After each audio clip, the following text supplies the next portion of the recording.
Hello friends, welcome to the knowledge race. Friends, इस video के अंदर हम डिस्कस करने वाले हैं प्रीवियस ईयर के क्वेश्चन पेपर। और वो क्वेश्चन पेपर हमने स्टडी किए हैं पिछले 5 से 6 सालों के, जो डिफरेंट एजेंसीज ने लिए थे, चाहे वो यूपीएससी है, पीएससी है, एसएससी है, या फिर जेकेएसएसबी है। तो इन एजेंसीज ने जो डिफरेंट रिक्रूटमेंट के लिए जो डिफरेंट कम्पिटिटिव एग्जाम जो कंडक्ट किए हैं, उनको हमने स्टडी किया है।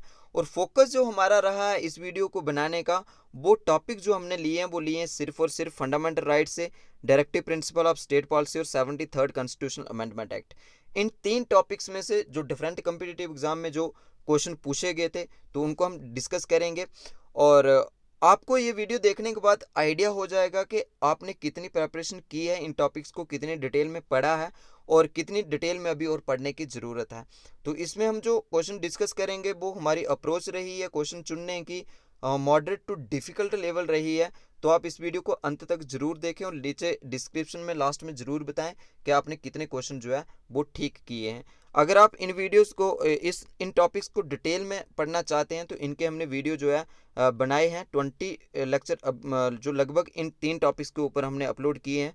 अलग अलग प्लेलिस्ट बना के हमने विद एमसीक्यू उनको डिस्कस किया है, और नीचे डिस्क्रिप्शन से आपको उनका लिंक जो है वो मिल जाएगा। आप हमें फेसबुक, इंस्टाग्राम और टेलीग्राम के ऊपर भी फॉलो कर सकते हो। यहाँ पे भी हम आपके एग्ज़ाम के लिए डिफरेंट क्वेश्चन, एमसीक्यू या फिर नोट्स शेयर करते हैं, जो आपके लिए हेल्पफुल रहेंगे आपके डिफरेंट कम्पिटिटिव एग्ज़ाम के लिए। पीडीएफ के लिए आप हमारा टेलीग्राम चैनल जो है वो ज्वाइन कर सकते हो। यहाँ पे हम अपनी पीडीएफ जो है लेक्चरों की शेयर करते हैं। तो फ्रेंड्स, ये पार्ट 3 है। पार्ट 1 जो हमारा रहेगा वो रहा था वो प्रीवियस ईयर के क्वेश्चन पेपर जो हमने डिस्कस किए थे, वो था स्पेशल रेफरेंस टू जेएंडके का। उसके बाद सेकंड जो हमने वीडियो अपलोड किया था वो था हमारा प्रीवियस ईयर के क्वेश्चन पेपर, और सिर्फ वो क्वेश्चन हमने डिस्कस किए थे जो कंप्यूटर फंडामेंटल से थे। और आज हम जो है इंडियन पॉलिटिक्स से जो क्वेश्चन पूछे गए हैं, तो उनको डिस्कस करने वाले हैं आपके पंचायत अकाउंट असिस्टेंट के सिलेबस में जो टॉपिक मेंशन है। तो साइंस के ऊपर भी हमने 2 वीडियो अपलोड किए हैं, और इन सब की जो है एक अलग से प्लेलिस्ट हमने क्रिएट की है प्रीवियस ईयर क्वेश्चन पेपर करके। तो सारे वीडियो आपको वहाँ से मिल जाएंगे। तो चलिए स्टार्ट करते हैं फ्रेंड्स। हमारा पहला जो क्वेश्चन है वो है, which of the following fundamental rights are available to friendly aliens. Friendly aliens का फ्रेंड्स मतलब होता है इंडिया के रिलेशन, जो इंडिया के पड़ोसी देश हैं जिनके साथ इंडिया के फ्रेंड रिलेशन, पड़ोसी हैं जहाँ पड़ोसी नहीं भी हैं, दूर के भी हैं, बट इंडिया के जिन कंट्रीज़ के साथ फ्रेंडली रिलेशन है उनको हम बोलते हैं फ्रेंडली एलियंस। और इंडिया के जिन कंट्रीज़ के साथ फ्रेंडली रिलेशन नहीं है तो उनको हम बोलते हैं एनमी एलियंस। तो फ्रेंड्स, मैं आपको यहाँ पे थोड़ा डिस्क्राइब करूँगा, तो आप इजीली इस क्वेश्चन का आंसर जो है वो दे पाओगे।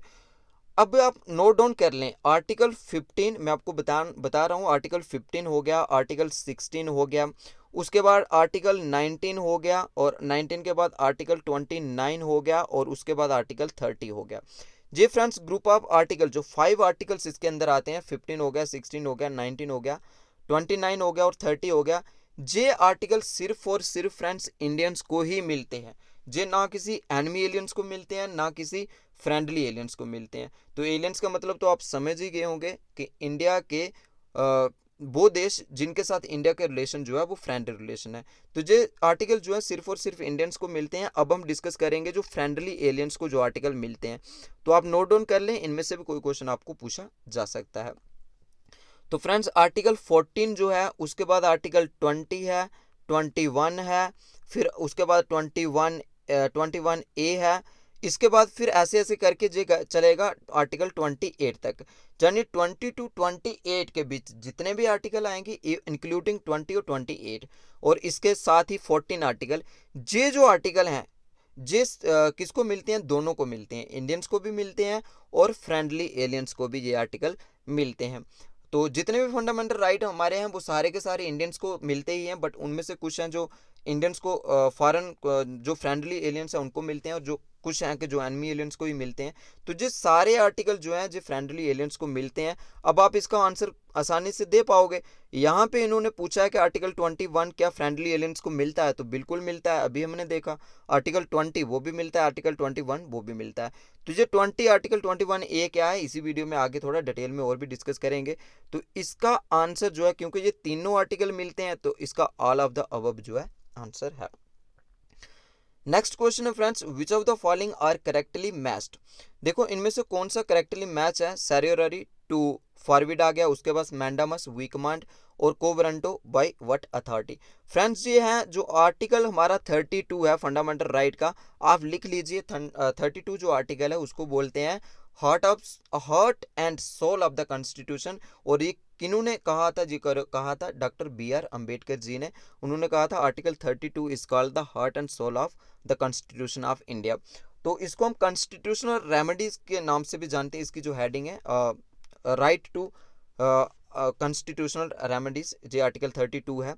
तो इसके अंदर जो हमारी 5 रेट्स आती हैं, तो सेम आप लिख लीजिए 226 आर्टिकल जो है इंडियन कॉन्स्टिट्यूशन का, जो हाई कोर्ट को पावर देता है कि हाई कोर्ट जो है इन 5 रीट्स को इशू कर सकता है, जो आर्टिकल 32 के अंदर सुप्रीम कोर्ट इशू कर सकता है। तो हाई कोर्ट के रिलेटेड पूछें तो 226 है, सुप्रीम कोर्ट के रिलेटेड पूछें तो 32 है। जे आप नोट डाउन कर लीजिए। तो फ्रेंड्स ज़्यादा डिटेल में मैं अभी नहीं डिस्कस करूंगा, क्योंकि फंडामेंटल राइट्स का जो लेक्चर है उसके ऊपर इसका 7th के 8th लेक्चर था, इसमें डिटेल में मैंने इन पॉइंट्स को जो है डिस्कस किया है। बट 5 जो है, एक आता है हैबियस कॉर्पस। हैबियस कॉर्पस का मतलब होता है to have the body of. पहला जो यहाँ पे है नहीं है, बट आप लिख लीजिए हैबियस कॉर्पस, जिसका मतलब होता है to have the body of. उसके बाद हमारा सेकंड आएगा। सेकंड का मतलब है मैंडामस। मैंडामस का मतलब होता है वी कमांड, यानी हायर कोर्ट जो है वो लोअर कोर्ट जब पब्लिक सर्वेंट जो है उनको जो कमांड्स दे सकते हैं कि अगर वो अपनी ड्यूटी अच्छे ढंग से नहीं कर रहे हैं तो उनको ड्यूटी करने के लिए जो है इंस्ट्रक्शन देंगे, मतलब एक ऑर्डर करेंगे। तो उसके बाद आएगा हमारा जो सेरियोररी का मतलब होता है फ्रेंड्स टू फॉरवर्ड। इसका मतलब नहीं होता है। टू फॉरवर्ड जो मतलब होता है वो प्रोहिबिशन का होता है। प्रोहिबिशन का मतलब होता है कि उसको रोकना। हायर कोर्ट जो है लोअर कोर्ट को जो इंस्ट्रक्शन देता है कि जो भी आप केस देख रहे हो तो वो आपकी यूरिसडिक्शन में नहीं आता है, तो उसको स्टॉप द प्रोसीडिंग करने के लिए जो है वो प्रोहिबिशन का यूज करते हैं, टू फॉरवर्ड जिसका मीनिंग है। तो फिर आता है सेरियोररी। सेरियोररी का मतलब होता है फ्रेंड्स टू बी सर्टिफाइड। लिख लीजिए आप, टू बी सर्टिफाइड। ठीक है, तो ये टू बी सर्टिफाइड जो है वो सेरियोररी का मतलब होता है। तो ये इसका फॉरवर्ड, इसका आंसर जो है नहीं है। उसके बाद हम बात करेंगे कोवरंटो। कोवरंटो होता है बट अथॉरिटी ऑफ। मान लो कि किसी ने भी किसी पब्लिक ऑफिस को जो है, गवर्नमेंट सर्वेंट कोई है, उसने ऑफिस को एज्यूम करके रखा है, बट उसके खिलाफ कंप्लेन हो जाती है कि जो ऑफिस इसने गेन किया हुआ है, यहाँ पे जो बैठा हुआ है, जी इसकी एलिजिबिलिटी नहीं है, जहाँ इसने फ्रॉड से इसको जो है एज्यूम किया है, तो उस टाइम कोर्ट जो है इशू कर सकता है writ by what authority of. तो उसको वो पूरे डॉक्यूमेंटेशन वहाँ पे दिखाने होते हैं कि जे मेरी एलिजिबिलिटी थी, जे मैंने पूरा क्राइटेरिया को जो है फिल किया है, तो फिर ही मैंने इस ऑफिस को रिज्यूम किया है, एज्यूम किया है। अगर जे नहीं कर पाता है तो उसको वहाँ से जो है निकाल दिया जाता है। तो ये पूरा, अब यहाँ पे क्वेश्चन था कि which of the following are correctly match. तो पहला हमने देख लिया जो करेक्टली मैच नहीं करता है, दूसरा और तीसरा करेक्टली मैच करता है, तो इसका आंसर जो है वो है second and third. Next question discuss करते हैं, what are the features of the fundamental right. Fundamental right के क्या फीचर हैं। Law for giving effect to the fundamental rights can be made only by the parliament. बिल्कुल सही बात है। Fundamental right के रिलेटेड अगर कोई भी लॉ बनाना हो तो स्टेट लेजिस्लेचर के पास उसकी पावर नहीं है, जो पार्लियामेंट के पास ही उसकी पावर जो है वो है। उसके बाद सेकंड इसका पॉइंट ये कहता है कि fundamental rights are defended and granted by the supreme court. बिल्कुल सही बात है। फंडामेंटल राइट जो है सुप्रीम कोर्ट उनको डिफेंड करता है, उनकी गारंटी देता है, उनको प्रोटेक्ट करता है अंडर आर्टिकल 32 अभी हमने देखा। और हाई कोर्ट के पास भी ये पावर रहती है। हाई कोर्ट तो यहाँ ऑप्शन में नहीं है, बट हाई कोर्ट के पास भी ये पावर रहती है 226, अभी हमने पीछे इसको डिस्कस किया है। उसके बाद इसका थर्ड पार्ट जो है ये कहता है कि fundamental rights available are absolute. बिल्कुल गलत है। फंडामेंटल राइट हमारे एब्सोल्यूट नहीं है। मैं एब्सोल्यूट का भी मतलब आपको बता देता हूँ। एब्सोल्यूट का मतलब होता है कि जो भी हालात हमारे देश के अंदर हैं, चाहे वो नेशनल इमरजेंसी है, स्टेट इमरजेंसी है, या नॉर्मल कंडीशन है, तो हर हालत में जो चीज़ लागू रहे उसको हम बोलेंगे एब्सोल्यूट। बट फंडामेंटल राइट्स हमारे एब्सोल्यूट नहीं है, these are the qualified in nature. अगर हमारे देश के अंदर नेशनल इमरजेंसी होती है, चाहे वो इंटरनल है एक्सटर्नल है, तो कुछ हमारे आर्टिकल जो हैं वो सस्पेंड हो जाते हैं। अभी मैं उनके ऊपर डिस्कस नहीं करूंगा, क्योंकि इनके ऊपर मैंने लेक्चर नंबर फर्स्ट के लेक्चर नंबर सेकंड के अंदर डिटेल में डिस्कस किया है। उसके अंदर हमारे आर्टिकल 352 आते हैं, 356 आते हैं, उसके बाद 358 आते हैं, 358 और 359 आर्टिकल आते हैं। तो ये कुछ आर्टिकल्स हैं यहाँ पे फंडामेंटल राइट्स के साथ ये डील करते हैं ड्यूरिंग द इमरजेंसी प्रोविज़न। तो इनको आप वीडियो को फर्स्ट सेकंड वीडियो को देख लें, आपका एक एक पॉइंट जो है वो बिल्कुल क्लियर हो जाएगा। तो अभी के लिए हम ये कह सकते हैं कि फंडामेंटल राइट हमारे एब्सोल्यूट नहीं है, क्योंकि ड्यूरिंग द नेशनल इमरजेंसी जो सस्पेंड होते हैं, तो इसलिए इनको जो है वो क्वालिफाइड नेचर बोला जाता है। तो इसका भी जो आंसर है फर्स्ट और सेकंड बिल्कुल सही है। तो फर्स्ट और सेकंड जो है वो इसका बी पार्ट जो है वो इसका राइट आंसर रहेगा। Next, which of the following which article confer the right to remedies for the enforcement of the fundamental right. अभी हमने देखा, बिल्कुल भी आपको दिक्कत नहीं होनी चाहिए। तो ये तो बिल्कुल सिंपल सा क्वेश्चन है कि fundamental right to enforcement of the fundamental right, तो कॉन्स्टिट्यूशनल रेमेडीज जो आर्टिकल 32 जो है इसको कवर करता है। 36 जो है वो हमारे डीपीएसपी का पार्ट है, और 35 और ये तो फंडामेंटल राइट का पार्ट है, जो वीडियो के अंदर डिटेल में डिस्कस ये आर्टिकल किए हुए हैं। Which amendment act added article 21A in the list of fundamental rights? इनमें से कौन सा जो है अमेंडमेंट जिसके थ्रू 21A जो है वो हमारे फंडामेंटल राइट के अंदर डाला गया था। देखो फ्रेंड्स, 21A जो आर्टिकल है ये कहता है 6 से लेकर 14 ईयर तक के बच्चों को right to education from 6 to 14 year of age, free and compulsory education जो है इस आर्टिकल के अंदर आती है। तो 6 से लेकर 14 ईयर के बच्चे जो है इस आर्टिकल के अंदर कवर होते हैं। और ये हमारे कॉन्स्टिट्यूशन के अंदर जो फंडामेंटल राइट के अंदर जो है बाद में डाला गया था, ओरिजिनल ये नहीं था। तो मैं आपको पहले थोड़े ऑप्शन डिस्कस कर लेते हैं, फिर मैं इसका आंसर बताता हूँ। 42nd अमेंडमेंट एक्ट 1976 का फ्रेंड जो है जो खुद से ही एक पूरा का पूरा एक mini revision of the constitution, इसको मिनी कॉन्स्टिट्यूशन के नाम से भी जाना जाता है। तो ये बहुत ही बड़ा ब्रॉडर कंसेप्ट था, लगभग पूरा ही कॉन्स्टिट्यूशन जो है रिवाइज किया गया था। 73rd अमेंडमेंट एक्ट 1992, तो ये आपको पता है कि ये पंचायत राज से जुड़ा हुआ है। 1992 में हमारा 73rd अमेंडमेंट एक्ट जो है वो लागू हुआ था। 86th अमेंडमेंट एक्ट 2002 बिल्कुल सही है, इसका आंसर जो है वो सी पार्ट है। आप नोट डाउन कर लें कि 21A हमारे फंडामेंटल राइट के अंदर जो डाला गया था वो डाला गया था 86 अमेंडमेंट एक्ट 2002 में। और उसके बाद 97th अमेंडमेंट एक्ट जो है 2011 जो हमारी कोऑपरेटिव सोसाइटीज़ हैं under article 19 of the constitution के अंदर आती हैं। और ये ऑलरेडी JKSSB ने ये क्वेश्चन पूछा हुआ है। 97th कॉन्स्टिट्यूशनल अमेंडमेंट एक्ट 2011 के अंदर जो कोऑपरेटिव सोसाइटीज़, लिख लीजिए आप, कोऑपरेटिव सोसाइटीज़ जो आती हैं वो आर्टिकल जो है 19 को कवर करती हैं।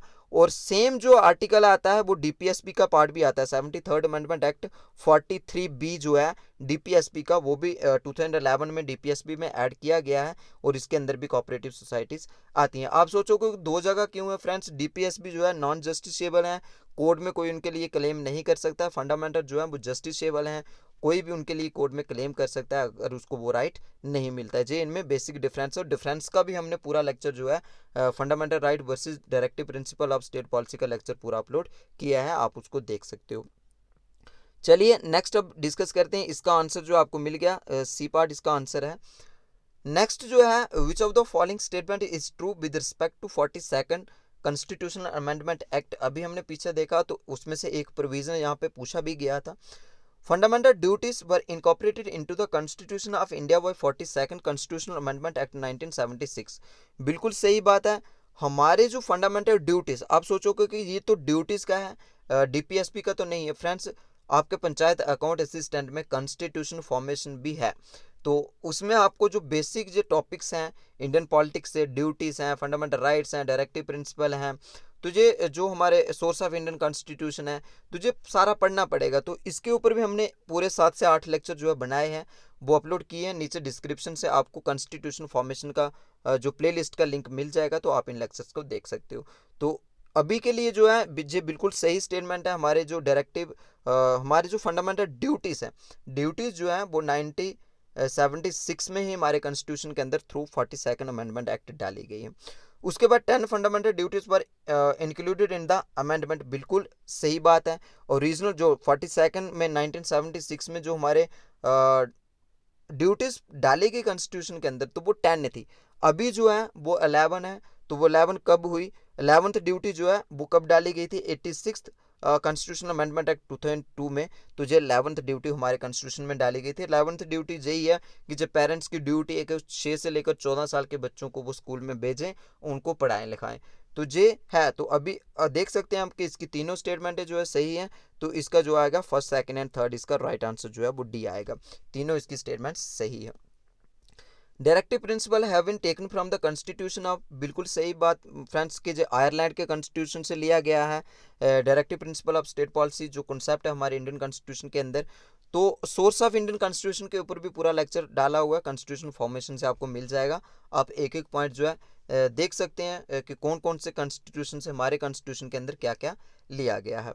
चलिए नेक्स्ट अभी डिस्कस करते हैं क्वेश्चन नंबर 8। क्वेश्चन नंबर 8 जो है वो डिस्कस कर इसमें से जो पूछा हुआ है उन्होंने, विच of the following is mismatched, इसमें जो पूछा है वो पूछा है कि मिसमैच्ड कौन सा कर रहा है। तो फ्रेंड्स देखिए, आर्टिकल 40 जो है the formation of the village panchayat, बिल्कुल सही बात है। और आर्टिकल 40 के ऊपर लग से जेके एसएसबी ने क्वेश्चन पूछा था कि कौन सा आर्टिकल है जिसके अंदर जो हमारी विलेज पंचायत मेंशन है फंडामेंटल राइट्स एंड डीपीएसपी का। हालांकि ये फंडामेंटल राइट का पार्ट नहीं है, क्योंकि आर्टिकल 40 जो है वो डीपीएसपी को कवर करता है, directive principle of state policy. तो उसका जो टाइटल है the formation of the village panchayat. उसके बाद आर्टिकल 44 जे कवर करता है यूनिफॉर्म सिविल कोड, बिल्कुल सही बात है। उसके बाद article 41 G organisation of agriculture and animal husbandry, बिल्कुल गलत है, ये मैच नहीं करता है, क्योंकि ये जो है आर्टिकल 48 है। 48 के अंदर जो आता है organisation of village panchayat, organisation of agriculture and animal husbandry, sorry, village panchayat जो 40 के अंदर आता है। तो article 41 organisation of agriculture and animal husbandry, जी 48 इसको कवर करता है। 39 ए के अंदर good justice and free legal aid, बिल्कुल ये आर्टिकल इसको कवर करता है। तो इसका जो राइट आंसर है, जो उन्होंने पूछा कि मिसमैच जो करता है, तो वो फ्रेंड्स सी वाला पार्ट करता है। तो जी इसका जो है वो राइट आंसर है। Next, consider the following statement, इनमें से आपको बताना है the 11th schedule was inserted in the constitution of India by 73rd amendment act 1992, बिल्कुल सही है। अभी हमने पीछे देखा कि 11th शेड्यूल जो है वो पंचायत राज से डील करता है, और जो 1992 में 73rd कॉन्स्टिट्यूशन अमेंडमेंट एक्ट हुआ था, इसमें इसको लागू किया गया था। तो यहाँ से और भी क्वेश्चन आपको बन सकते हैं कि 11th शेड्यूल किससे डील करता है, पंचायत राज से करता है। 73rd अमेंडमेंट एक्ट कब हुआ था, 1992 में हुआ था। किससे डील करता है, पंचायत राज इंस्टीट्यूशन से डील करता है। इसमें पंचायत राज को एक कॉन्स्टिट्यूशनल स्टेटस जो है वो मिला था। उसके बाद सेकंड इसकी जो पार्ट है वो है the 11th schedule of the constitution of India corresponds to the article 243W, यहाँ पे फोकस रखें आप, of the constitution of India, which of the following statement given is oblique और करेक्ट जो है। देखो पहली स्टेटमेंट तो बिल्कुल सही है, जो 73rd अमेंडमेंट एक्ट हुआ 1992 में ही हुआ ये, और इसने 11th शेड्यूल हमारे कॉन्स्टिट्यूशन के अंदर जो है लागू किया था। बट इसकी सेकंड स्टेटमेंट जो है वो सही नहीं है, क्योंकि पंचायत राज से जो आर्टिकल डील करते हैं 73rd अमेंडमेंट के अकॉर्डिंग, जो कॉन्स्टिट्यूशन के अंदर जो आर्टिकल डाले गए थे वो था 243 से लेकर 243 ओ तक, ठीक है। ये जो है 243 से लेकर 243 ओ तक जो आर्टिकल हैं ये कवर करते हैं हमारे 73rd कॉन्स्टिट्यूशनल अमेंडमेंट एक्ट के अकॉर्डिंग जो आर्टिकल डाले गए थे। तो इसके अंदर जो फंक्शनल आइटम्स आती हैं वो 29 आती हैं, लिख लीजिए आप। 29 फंक्शनल आइटम जो है पंचायतों को जो काम दिया गया है। तो फ्रेंड्स एक एक पॉइंट जो 73rd अमेंडमेंट एक्ट को जब हमने खत्म किया था, 7 वीडियो उसके ऊपर अपलोड है, नीचे डिस्क्रिप्शन में प्लेलिस्ट में आपको जो है वो लिंक इस प्लेलिस्ट का मिल जाएगा। इस पूरी की पूरी प्लेलिस्ट का जो 73rd अमेंडमेंट एक्ट के ऊपर हमने बनाई है, तो उसके अंदर एक एक पॉइंट जो है डिटेल में डिस्कस किया है। तो यहाँ पे डब्ल्यू है, तो डब्ल्यू तो इसको कवर नहीं करता क्योंकि ये ओ तक ही आते हैं।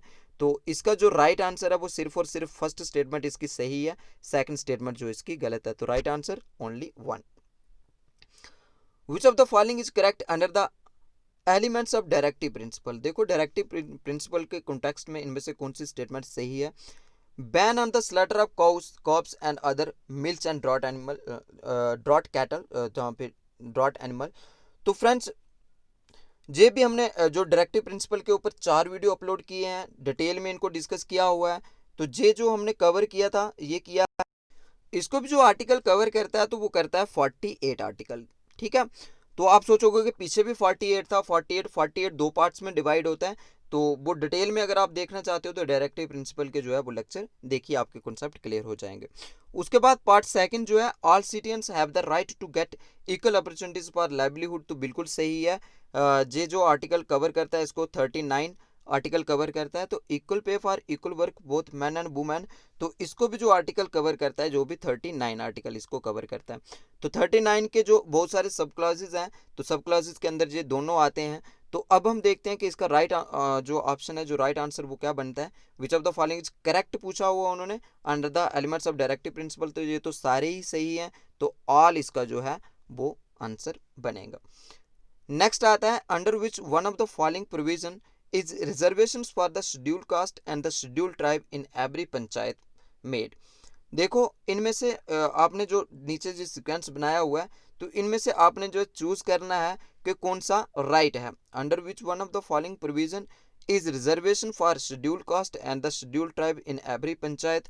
तो अभी हमने फ्रेंड्स, आप इसका इजीली से आंसर दे सकते हो। अभी हमने पीछे देखा कि जो 73rd अमेंडमेंट एक्ट है, उसके अंदर जो आर्टिकल कवर होते हैं वो होते हैं 243 से लेकर 243 ओ तक आर्टिकल जो उसके अंदर कवर होते हैं। तो आप देख लीजिए क्यू वी और एस, ये तो इससे डील ही नहीं करेंगे क्योंकि ये तो ओ से बाहर है, तो इनका पंचायत से कोई लेना देना नहीं है।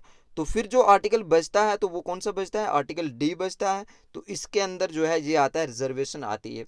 रिजर्वेशन वो शेड्यूल कास्ट की हो, शेड्यूल ट्राइब की हो, एवरी पंचायत में, तो पंचायत के अंदर हो, जहाँ फिर उसके बाद ग्राम पंचायत यानी पंचायत लेवल पे होता है, उसके बाद पंचायत समिति जो है ब्लॉक लेवल पे होता है, जिला परिषद जो है वो डिस्ट्रिक्ट लेवल पे होता है। तो तीनों लेवल में जो रिजर्वेशन की जो बात आर्टिकल करता है तो वो 243 डी आर्टिकल करता है। Next, which one of the following is not correct, इनमें से देखना है कि कौन सा करेक्ट नहीं है।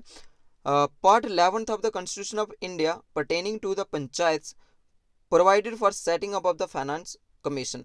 बिल्कुल पार्ट 11th जो है इंडियन कॉन्स्टिट्यूशन का, जो पंचायत राज से डील करता है, तो ये पार्ट जो है बात करता है फाइनेंस कमीशन की। बिल्कुल स्टेट अपना एक फाइनेंस कमीशन बनाए, और वो फाइनेंस कमीशन क्या करेगा, स्टेट का जितना भी रेवेन्यू होगा, स्टेट जितना भी पैसा कलेक्ट करेगी, उसमें से कितने परसेंट जो है पंचायतों को शेयर जाएगा, तो ये डिसाइड कौन करेगा, स्टेट फाइनेंस कमीशन इसको डिसाइड करेगा। सेकंड पार्ट जो है part 11th of the constitution of India pertaining to the panchayat provided for wasting all election to the panchayats in a state election commission. तो बिल्कुल सही है, पार्ट 11th जो है वो इसकी भी बात करता है कि स्टेट जो है अपना वो एक स्टेट इलेक्शन कमीशन बनाए, और स्टेट इलेक्शन कमीशन का काम होता है स्टेट की जितनी भी पंचायतों की इलेक्शन होती है वो करवाना, और दूसरा जो है म्यूनसिपैलिटी की इलेक्शन करवाना, ये भी इसके अंतर्गत ही आता है, इसके अंदर ही आता है। तो ये भी बिल्कुल सही है। नेक्स्ट ऑप्शन देखते हैं क्या है। Part 11th of the Constitution of India pertaining to the panchayats provided for reservation of post chairperson at the village level or any other level। any other level के अंदर फ्रेंड्स यही आ गया कि पंचायत समिति आ गया, विलेज लेवल तो फिर ग्राम पंचायत आ गया, और ब्लॉक लेवल पे तो पंचायत समिति आ गया, और जिला लेवल पे यानी डिस्ट्रिक्ट लेवल पे जिला परिषद आ गया। तो तीनों लेवल पे जो रिजर्वेशन होती है शेड्यूल कास्ट की, शेड्यूल ट्राइब की एंड वुमेन की, तो ये भी जो है पार्ट 3rd के अंदर इंक्लूड होती है। Part 11th of the constitution of India pertaining to the panchayat provided reservation of the post chairperson. Chairperson की बात कर रहे हैं जी तीनों लेवल पे, scheduled caste, scheduled tribe and any other women. उसके बाद नेक्स्ट, ये भी इसका सही है। और नेक्स्ट जो आता है, organisation of the village panchayat is not included in the directive principle of state policy. तो यहाँ पे जो पूछा हुआ है नॉट करेक्ट, तो बिल्कुल जो डी पार्ट इसका राइट आंसर है। डी पार्ट जो इससे करेक्ट नहीं है, डी पार्ट इससे मैच नहीं करता है, वो मैं आपको अभी बताता हूँ कैसे। कि organisation of village panchayat is not included in the directive principle of state policy. Friends ये गलत है, क्योंकि directive principle of state policy का आर्टिकल 40 जो है, अभी हमने पीछे ही पढ़ा, आर्टिकल 40 जो है वो डील करता है organisation of the village panchayat. But ये बोल रहे हैं कि डीपीएसबी का कोई आर्टिकल जो है वो विलेज पंचायत से डील नहीं करता है, तो ये ऑप्शन इसका गलत है। Next, 73rd amendment to the constitution of India provides for. 73rd amendment के अकॉर्डिंग क्या हुआ था, 2 tier of the panchayat raj institution at village and district level. बिल्कुल गलत है ये।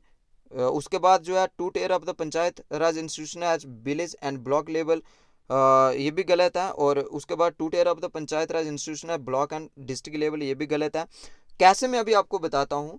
Three tier of the panchayat raj institution at the village block and district level. J इसका right answer. देखो फ्रेंड्स 73rd अमेंडमेंट एक्ट जो हुआ 1992 में, 1992 में, और जो लागू हुआ था 24 ऑफ अप्रैल 1993 में।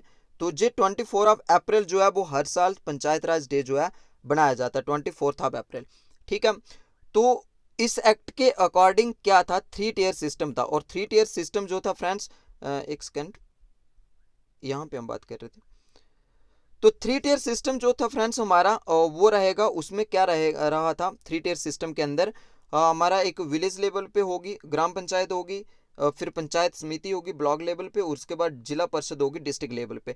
और ये जो किसने दिया था, ये जो रिकमेंडेशन कमेटी ने दी थी वो थी बलवंत राय मेहता कमेटी। 1957 में बलवंत राय मेहता कमेटी जो अपॉइंट की थी, इनकी रिकमेंडेशन थी। और टू टियर की अगर हम बात करें तो टू टियर की बात जो थी वो की थी अशोक मेहता कमेटी ने। इन कमेटीज के ऊपर भी लेक्चर हमने ऑलरेडी अपलोड किए हैं डिटेल में, अगर आप पढ़ना चाहते हो तो वो देख सकते हो।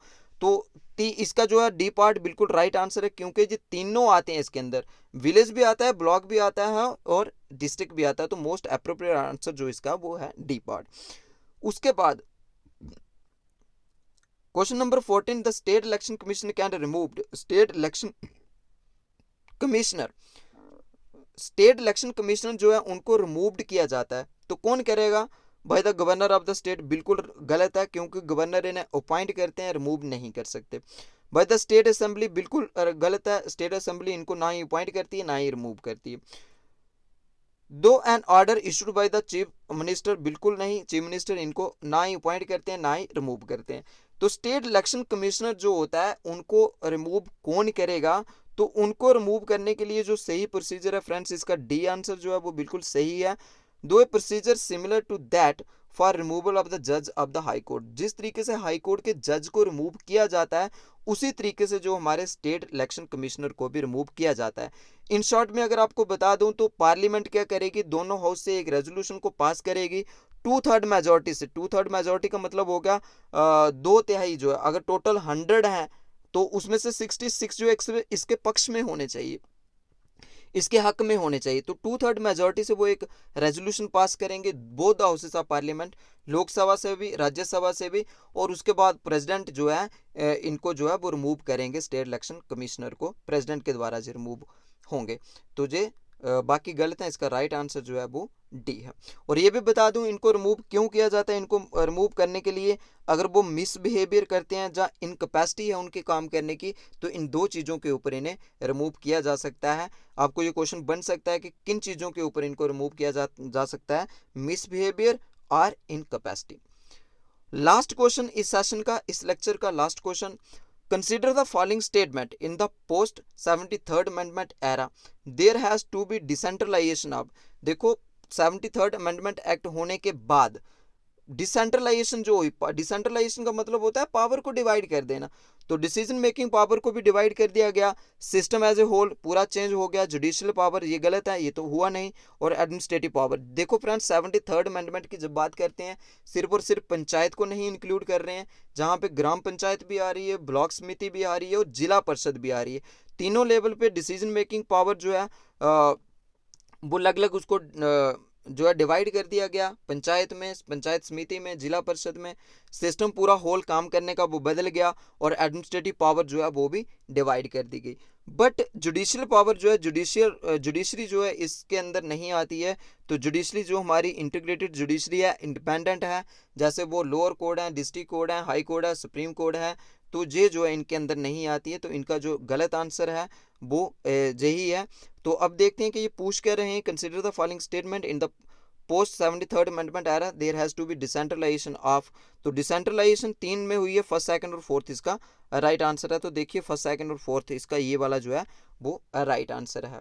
तो फ्रेंड्स ये था पूरा का पूरा लेक्चर। उम्मीद है कि आपको ये लेक्चर पसंद आया होगा। अगर आपको लेक्चर अच्छा लगा है तो चैनल को सब्सक्राइब जरूर कीजिए, बेल नोटिफिकेशन को भी प्रेस कीजिए और अपने फ्रेंड्स के साथ भी जरूर इस कंटेंट को शेयर कीजिए, वो भी इससे जो है हेल्प ले सकें। तो आप हमारे साथ जुड़े रहिए, मिलते हैं नेक्स्ट वीडियो में किसी और टॉपिक के साथ। तब तक के लिए गुड बाय।